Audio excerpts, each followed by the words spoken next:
Good evening, everybody. I'll be discussing some of our research regarding flash flooding across the southern Appalachians, mainly the climatology aspects of our research. And I'd like to acknowledge Dr. David Call and Dr. Jill Coleman at Ball State for their help with this.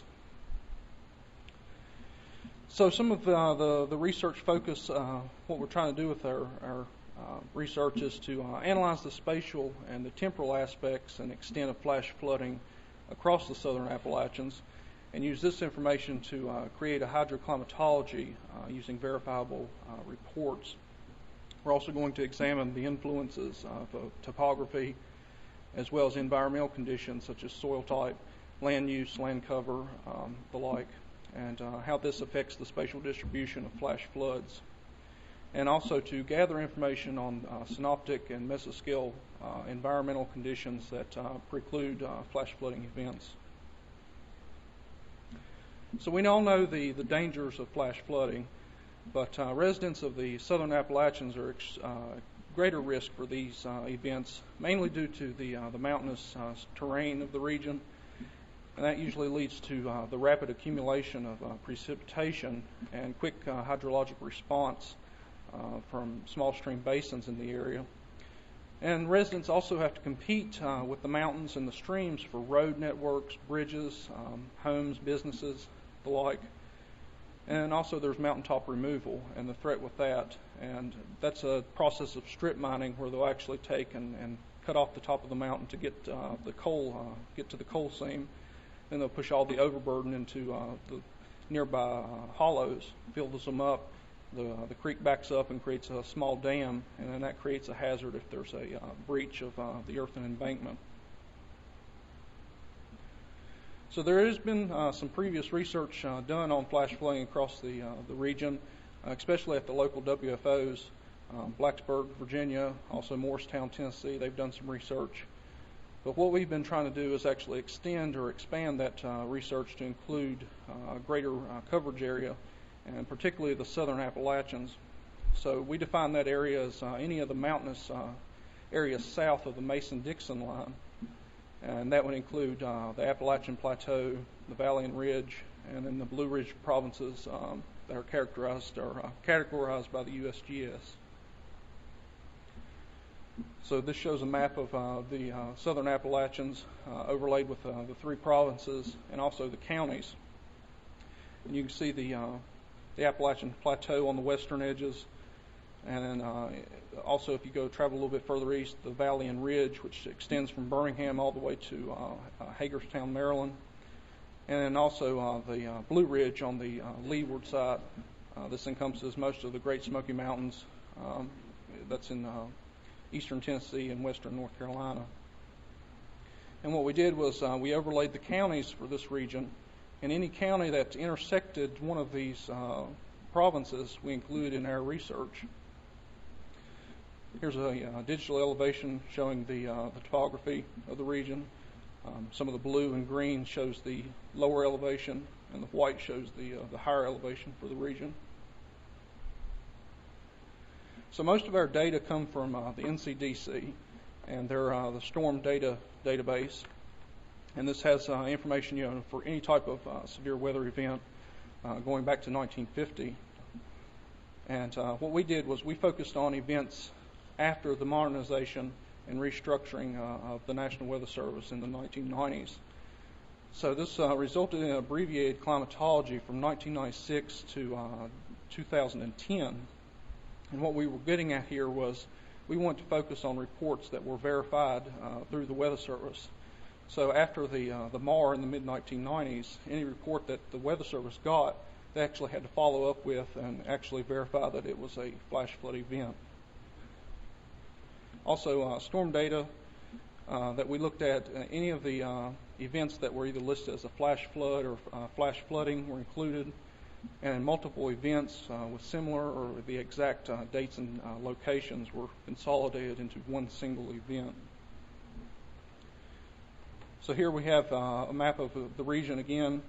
This one actually shows the frequency or the number of events per county, with the green being a lower number of flash flood events and then the red area is showing the higher number of flash flood events. And this corresponds with the population for each of these counties, especially Roanoke, Virginia, Pike County, Kentucky, and also down to Huntsville and Birmingham, where there's a lot more people, so there's going to be more reports of flash flooding. Here we have the events per year. This goes back from 1996 to 2010. So you can see there was a large number of flash floods in 2003, and then compare that with very few number of flash floods in 2007, when there was not actually an ongoing drought across the region. And there is a typo here that should say 1999, not 1993. And also looking at the number of events per month and the frequency of events per time of day for a 24-hour period. As expected, you can see the number of events increases as we go into the spring and early summer months. And there's a noticeable decline in October. So there was actually only 32 flash flood reports for this entire 15-year climatology in the month of October.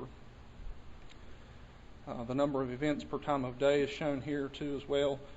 As expected, with afternoon and evening thunderstorm initiation, that number increases exponentially. The Blacksburg Weather Forecast Office, they actually developed a flood severity index scale, and we've modified this a little bit, but this ranks our flash floods from FS1 to FS5. And each of these is based on the total damage that's incurred by a flash flood. So, if this is a minor or a nuisance flash flood, and then this would be a catastrophic flash flood. And we also overlaid the number of fatalities and the number of injuries per event. But you can see there's a gradual decline, and there's just a very few flash flood events that were actually catastrophic in nature. Here we have a spatial layout of flash flood fatalities per county, and you can see there's a lot more fatalities across the northern sections of our research area compared to down south into Tennessee and Alabama. And what we think that this relates to is actually the average or mean percent slope of the region. This area is really steep and mountainous, so anytime you get a lot of runoff, you're going to get quick hydrologic responses from these small streams and actually get some flash flooding really quickly. Here's the actual fatalities and injuries per time of day. Just like with the number of events per time of day, it increases during the evening and overnight hours. I was looking at some of these reports, and a lot of these has to do with small children and students after they get off classes. They'll come home and they'll actually get out and play in these swollen creeks, and then they'll actually get swept downstream and drown. So actually looking at the fatality explanations for each of these flash flood events where someone died, a large percentage of them are actually non-vehicle related, 71%. So people just actually seeking shelter if they actually just was walking and they got swept away. So that would include like children or students. And 29% of the fatalities were actually related to vehicles. So people, if they drove into water or if they was crossing a bridge that got wiped out. So what we're doing actually right now is we're actually analyzing some of the synoptic and mesoscale environments that are favorable for flash floods across the area. And we're developing some flash flood forecasting methods and techniques that are specific to the region. We're also going to be looking at some spatial statistics, such as GWR, geographically weighted regression, and that'll examine some of the relationships between these events and the environment. We're also going to expand the study to include the eastern United States. So in summary, there was 4,938 unique flash flood events from 1996 to 2010 across the southern Appalachians, 71 fatalities and 64 injuries. And as expected, there was a greater number of events during the warm season and also during the evening and afternoon overnight hours.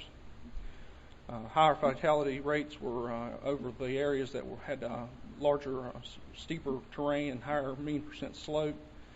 And like I said, we're going to be doing some more statistical tests over the next couple of months.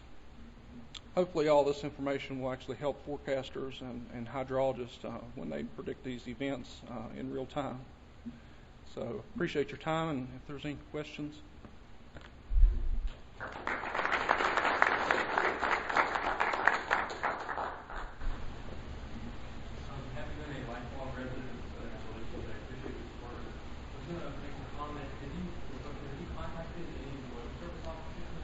We're actually getting ready to. That's right.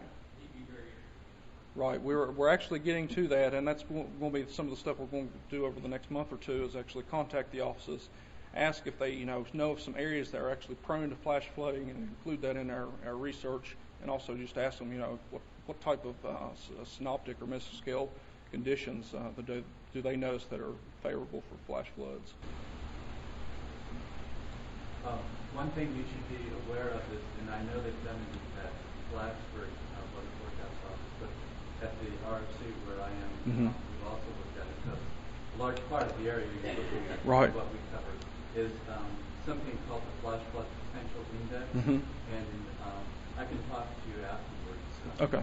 about that. All right, appreciate it. All right, any other questions?